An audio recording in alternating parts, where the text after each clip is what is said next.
Hi, everybody. Welcome back to my LinkedIn Lives. I'm Jasmine Navarro, certified wellbeing expert, working with educational institutions and companies, helping them support their family wellbeing challenges. As you know, every week I interview different experts who make a difference. And today I'm super excited to be interviewing Joelle. Hi, Joelle. Lovely to see you. Lovely seeing you too. Thank you so much for coming on. Can you tell us a little bit about yourself and what you do? First of all, thank you for inviting me over to your space. It's really lovely.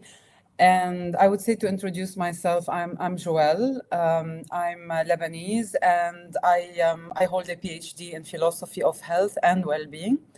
Wow. I've been working as a life coach, as a health coach for the last 15 years. I do work closely with homeopath and naturopath, and we work through the approach to integrative health. I'm the founder of Philo Life Wellbeing Education Center, and this center is purely dedicated for teaching life skills and well-being skills. And since I do believe in health prevention at a very early age, so the center is dedicated to teenagers, adults, and kids who want to build their approach to health in order to transform their lives and be able to live better versions of themselves. Oh, wow. It sounds like you do some amazing things. Thank you. No, thank you so much. I'm so excited to talk to you today because your topic is amazing. And I've already had so many comments about this because it's such an interesting topic. So you chose When the Body Speaks, Understanding the Emotional Roots of Disease. Can you tell us what that means and why you chose it for today? Exactly. I mean, to start with, I would say this is my niche of expertise, and that's my field of research. It has been ongoing since, I would say, 2010. At that time, I was starting to work on my PhD thesis, and my father was diagnosed with cancer back then. And I think this is where my interest grew in understanding initially why my father, and he was quite young, and understanding how did his belief system, his way of dealing with life in general could have led to where he was. And I think Oh, initially when we are in that state, feeling useless, watching yeah. things happening beyond our control, I think what I had in hands were mostly books and research, and I started researching alternative medicine. I started researching how I could help him initially, which did not last long, only for a few months, because he passed away just 3 months after the Oh, diagnosis. no. Sorry. And Yeah. yeah, that was an experience, I would say, that shaped who I am and shaped my life mission. I think it was a double mission in terms of, like, on the day he passed away, he woke me up saying, "Finish your PhD," and I was like 5 in the morning, "Finish my PhD? How will I finish it? I've not even Yeah. submitted." So that I carried as an assignment. And the other side of it is, on the day he passed away, the last thing he said was like, "Life is beautiful. I wish I knew it earlier." So I think Oh, that was yeah. devastating, because I knew he Yeah. struggled in terms of finding life easy due to whatever upbringing he had. But at the same time, it was a big lesson for me in terms of, like, do we want it to be kind of late till we realize that life is beautiful? That was one side of it. So at that time, my research had started, and I decided back then to work on the concepts of normal and pathological. And during that research that has evolved throughout the years, I've realized one side of the conceptual approach to these words, to these concepts, as in how it evolved across history. And I did realize that the pathology, as in a definition of pathology, Mm. was quite recent in the 20th century, with all the technology and the microscope and all that machinery era.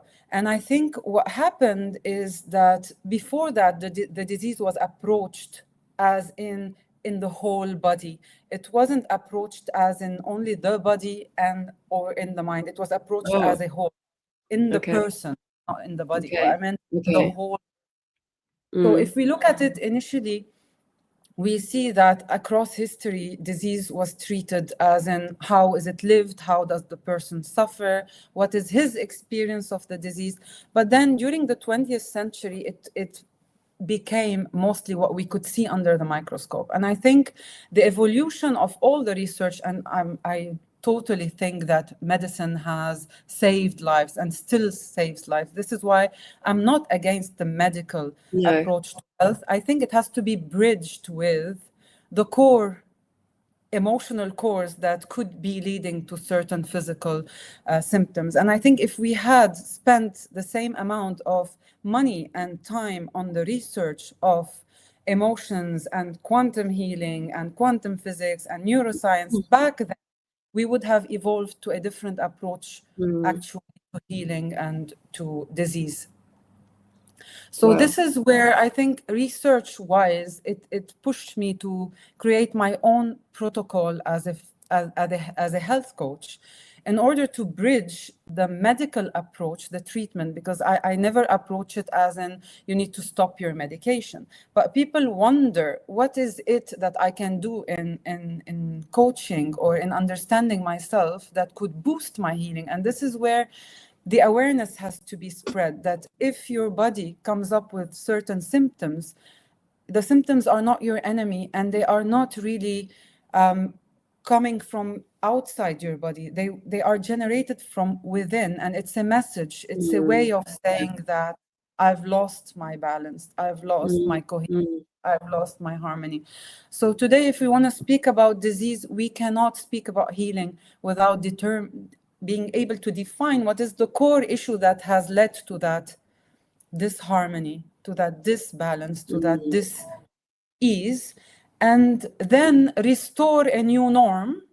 But you can't do it without dealing with the core issue, because the vital force gives you a symptom that is the least dangerous according to your pre-genetic disposition.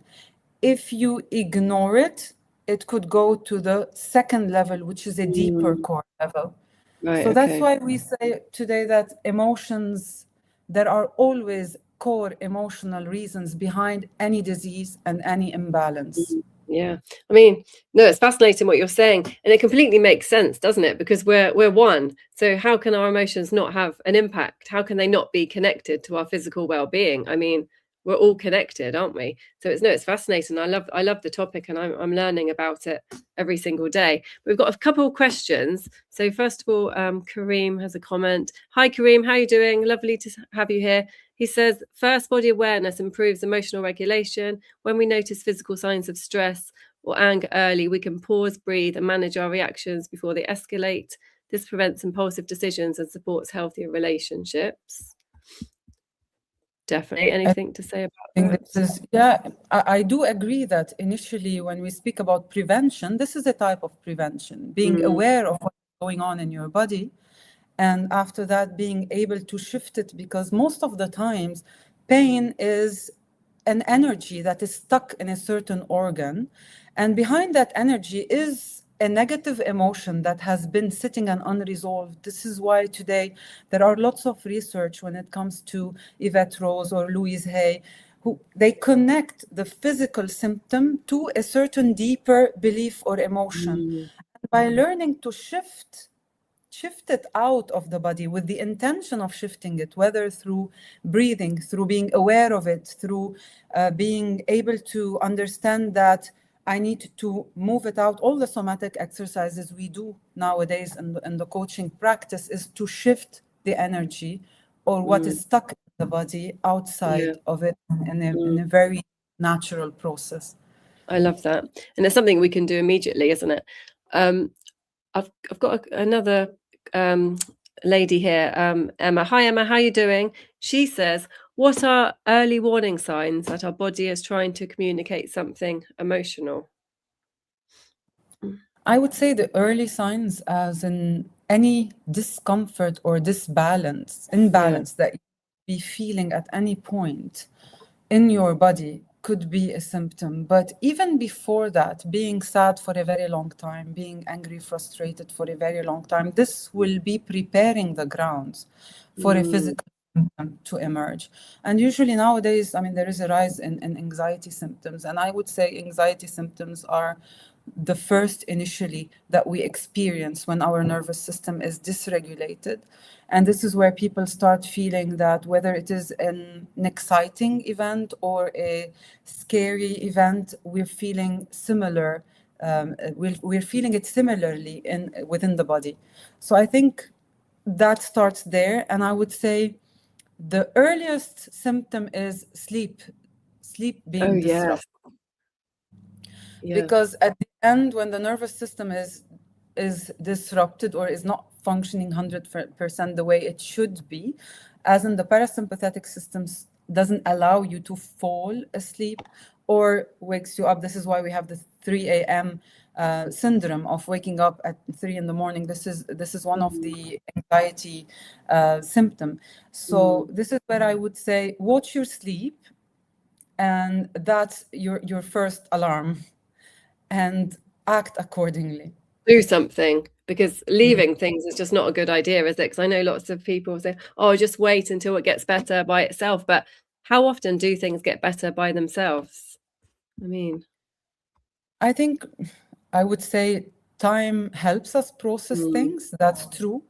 But I think we need to deal with the core issues, because if we dig deeper, we'll realize that the lack of safety that is not allowing us to sleep could be related to a relationship, could be related to a breakup, a feeling. So this is why, yes, certain things take time. This is why we say nowadays everybody want to sort out things with a pill, and nobody wants to feel. There is nothing wrong in having a few nights of not sleeping or feeling yeah, dysregulated due to a breakup, due to mourning, due to grieving. We don't need pills to numb these emotions, no. but it continues for long term. This is where we need to start doing something about it or looking deeper into it. And what would you say to our viewers who maybe they've noticed something, they're feeling anxious, they've been feeling anxious for a long time, or they haven't been sleeping for a long time? Would you say immediately then it's time to seek professional help, or you It look is within? time. It might be hard if you don't, some people, you don't know the tools and techniques, how do we know Exactly. It how? would be helpful if we all knew, but I think a simple way to do it is to start journaling around it, because anxiety doesn't start late in life. Usually, the roots of anxiety are a symptom of a very early childhood insecurities that have started around, the way they've grew up. So this is where I would say it is good to start journaling it around it, and then to seek help for sure. Definitely. Self-awareness is key, isn't it? Got another comment here. Hi, I can't actually see your name, but welcome to our live and inspirational story. We often just treat the medical issue. What is it really cause? What is really causing the illness? I had an ongoing illness that just was treated with antibiotics, then further tests, etc., but with no outcome. Once the stress was treated, the illness went away. Yeah. Exactly. This is something we're trying to spread more awareness about, and even with the vital coherence protocol we follow, as an I follow personally, and I've developed over the last few years.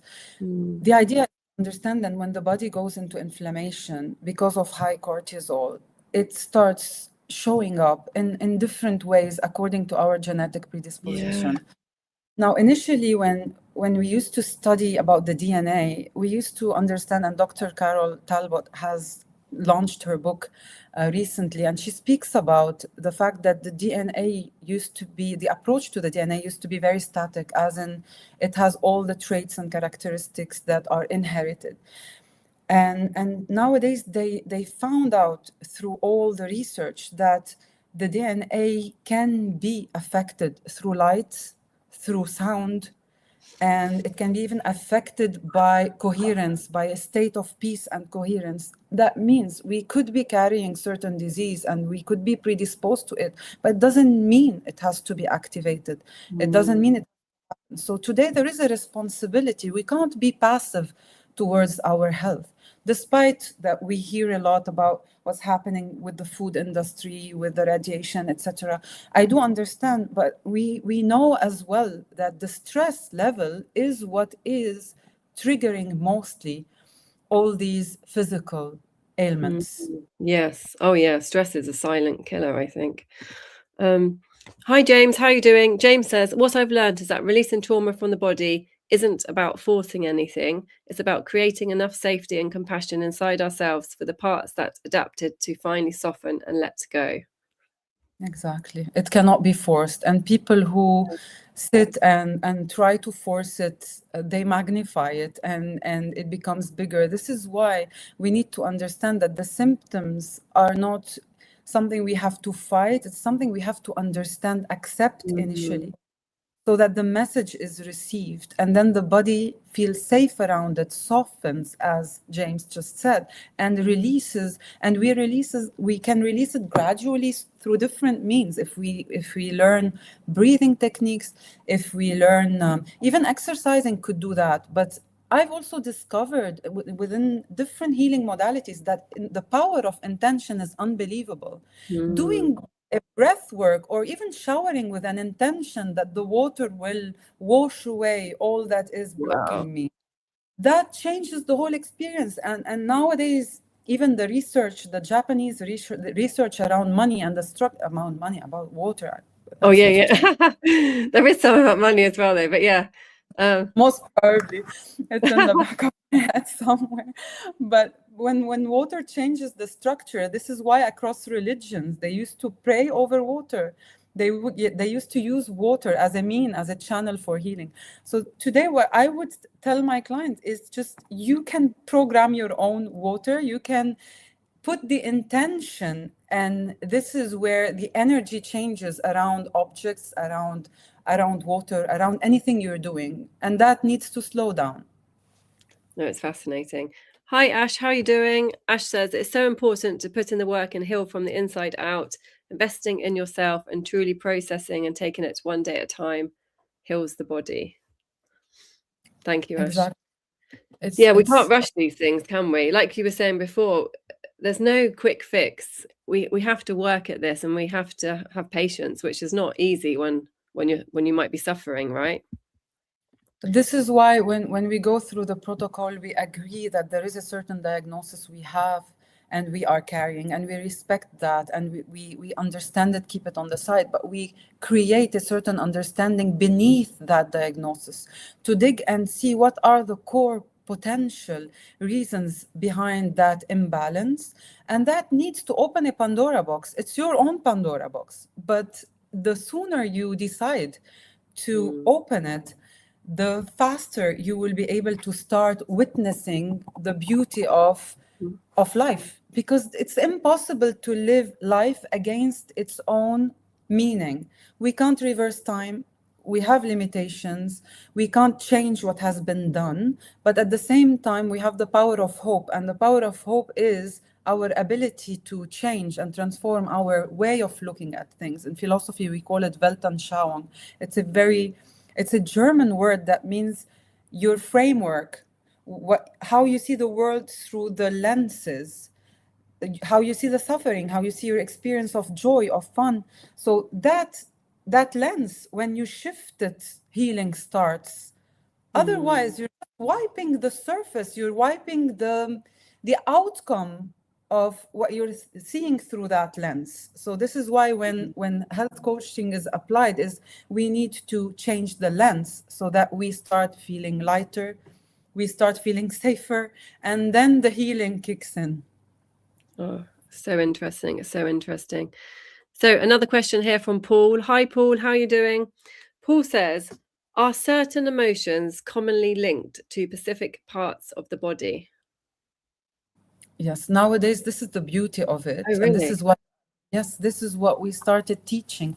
And this is why I'm preparing a course around it, because this should be a handy tool for anyone to be able to look into their symptoms initially before they go for a pill and wonder, does that align? Like, there's a very beautiful book written by Yvette Rose, where she gives a set of questions for every symptom where you can ask yourself how it could be. Like nowadays, I've been working for 15 years with physical symptoms. Like, let's say if it is a thyroid issue, usually it's a communication issue.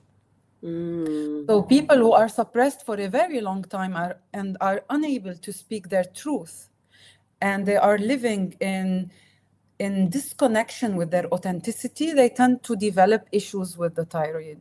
Versus people who have ulcers in the mouth, have issues in the mouth, are people who have not been also able to communicate their truth. So if we see the knees, it's fear. Joints is also fear of moving forward. If you see the lower back, it's more of responsibilities that you're carrying. So this is why today I think we need to slow down and we need to understand what the body is trying to say. And I like that Dr. Gabor Mate puts it in beautiful words when he say that pain is the last communication that we receive. That means the pain comes out to the surface, but you've been told in many ways that you're unhappy, that it's not serving you, that you need to change something, and you know it deep within, you know it. Whether we call it higher consciousness, whether we call it vital force, whether we call it whatever we want to call it, we are communicated that truth initially 100 times before the physical symptoms emerge. Absolutely, absolutely. So what would you say to people watching then? What would be the first step? The first simple step that we can start doing to build this self-awareness and to be able to listen to our body, because sometimes we just don't know what our body's saying, do we? I mean, that's another skill, I think, as well, to learn.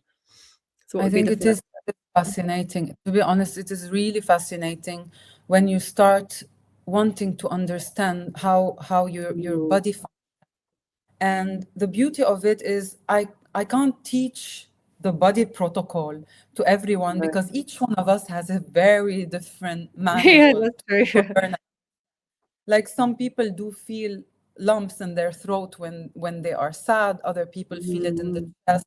We talk a lot about the microbiome and the gut, but this is why it's not a generalized process. This is why every person has to choose to go into that therapy approach where they discover how their body is communicating to them. And usually that means digging into their self-limiting beliefs, into the beliefs that have shaped their health the way it is.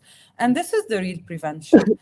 At the end, what changes is not only health. And this is why even on the website we mentioned transform your philosophy, transform your life, not your health. Because at the end, the health is a reflection of how happy you are, is a reflection of how adaptable you are. Because again, in the research, disease is a sign that we're not able to adapt to the environment. And by environment, I don't mean only the physical environment, but I mean the external world. And that is a big indication. So whenever we feel any dis-ease, whether it is emotional or physical, we need to stop, pause, and allow ourselves to understand what is going on before the body takes us to a deeper level that is not recoverable. So fascinating. I mean, we could talk about this all day. It's so interesting, Joelle. But is there anything else you want to say before we go? It's just like I would say that choosing yourself is not a selfish act. And by choosing yourself, you choose to change the life of everybody around you. So giving yourself time to pause, investing in your own health and well-being is the best investment anybody can do in order to be happy, to come out of that victim mode, because many times we stop our healing thinking like it's not the right time to invest, it's not. But the reality is your kids, your spouse, your family, your mom, everybody's suffering because you are unable to understand what is going on. So true. So don't put it off, basically. Do not put it off. Do something. And you might have to keep trying, right? It's just take some action, try something. It's an ongoing journey. It's a lifelong journey. but it's also beautiful because the higher we go in the healing process, the quicker we get up and the quicker we heal when we are triggered, when we are sick, when we are kind of like put at a test. Amazing. No, thank you so much, Joelle. Thank you so much for sharing everything and the story about your father as well. That was so profound. I will never forget that now, what your father said. I mean, that's so, yeah. Yeah, yeah. Can you tell everybody how they can find you in case they want to ask you any questions or work with you? Yeah. In fact, I have my own podcast, and Jasmine, you're going to be my guest Oh, very yes, I'd soon. love to. On my Instagram, Let's Get Real to Heal. It's a campaign we've started a year back to speak more about healing and about being real. And I think they can reach us through our website, philolifewellbeing.com. We're available in Dubai, but I do work online. And I'm developing my own health coaching course that will be out in March. And we do have our own coherence protocol, and we work closely with doctors and naturopath and homeopath. And that's precisely for people who suffer from autoimmune disease or from anxiety and depression, and they don't want to take the chemical route. So this is what we've been developing for years, and I'm happy to say that the results have been really satisfying.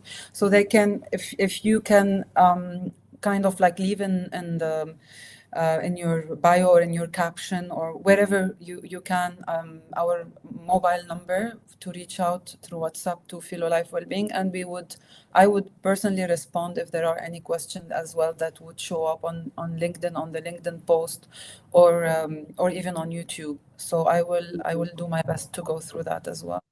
Thank you so much, Joelle. Joelle, can you put all of your links to your website and everything on the original post so people can just click on it as well if they want to contact you? That's a good. No, thank you so much, Joelle. James says, I love that quote. Oh, I can't remember which quote that was, but thank you, James. And Ash says, thank you so much, you both. What a wonderful topic. Thank you so much, everybody. Thank you so much, Joelle. It was absolutely amazing talking to you. You're full of so much wisdom. It's unbelievable. Thank you, everyone, for joining, and I will see you next week. Thank you. Have a lovely evening.